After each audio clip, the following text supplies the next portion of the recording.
ಶಾಲೆಯ ವಿದ್ಯಾರ್ಥಿನಿಯರಿಗೂ ಈ ಒಂದು ಕನ್ನಡ ನಾಡಿನ ಕನ್ನಡ ಶಾಲೆಯ ಕಂಪನ್ನು ಹರಡಿಸಬೇಕಾದ್ರೆ ನಮ್ಮ ಶಾಲೆಯಲ್ಲಿರುವಂಥ 13 ಜನ ಶಿಕ್ಷಕರು ಸತತ ಒಂದು ಪ್ರಯತ್ನದಿಂದ ಆ ಒಂದು ಕನ್ನಡ ಶಾಲೆಯ ಕಂಪನ್ನ ಈ ನಮ್ಮ ಕನ್ನಡ ನಾಡಿನ 5 ಕೋಟಿ ಜನರಿಗೆ ಆ ಕಂಪನ್ನ ಹರಡಿಸ ಅದು ಅತ್ಯಂತ ಶ್ಲಾಘನೀಯವಾದಂಥ ಒಂದು ಕಾರ್ಯ.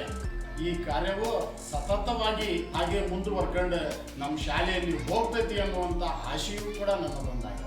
ಇದರೊಟ್ಟಿಗೆ ನಮ್ಮ ಶಾಲೆ ಹೇಗೆ ನಡೀತೈತಪ್ಪ ಅಂದ್ರೆ ಸತತವಾಗಿ ಶ್ರಮವಹಿಸಿ 24 ಗಂಟೆಗಳ ಕಾಲ ಸತತ ಸಾಧನೆಯನ್ನು ಮಾಡುವಂತ ಕ್ರಿಯಾಶೀಲ ಗುರು ಮಾತೆಯರನ್ನ ನಾವು ಇಲ್ಲಿ ಪಡ್ಕೊಂಡಿದ್ದೀವಿ. ಉತ್ತಮವಾದಂತ ಅಧಿಕಾರಿಗಳು ನಮ್ಗೆ ಸಲಹೆ ಸೂಚನೆಗಳನ್ನು ಕೊಟ್ಟು ಮಕ್ಕಳನ್ನ ಹೇಗೆ ತಯಾರು ಮಾಡಬೇಕು ಅನ್ನೋದ್ರೊಳಗ ನಮ್ಗೆ ಆಗಾಗ ಸಲಹೆ ಸೂಚನೆಗಳನ್ನು ಕೊಡ್ತಾರ.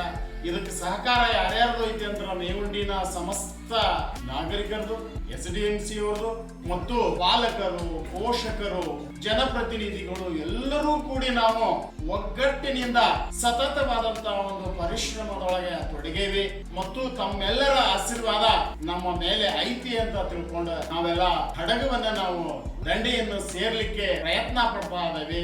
ಎಲ್ಲರಿಗೂ ಮಾಡಿದಂತ ಕನ್ನಡ ಸೇವೆಯನ್ನು ಮಾಡಿದಂತ ಒಂದು ಫಲ ಅಂತ ಹೇಳಿ ನಾ ತಿಳ್ಕೊಂಡ.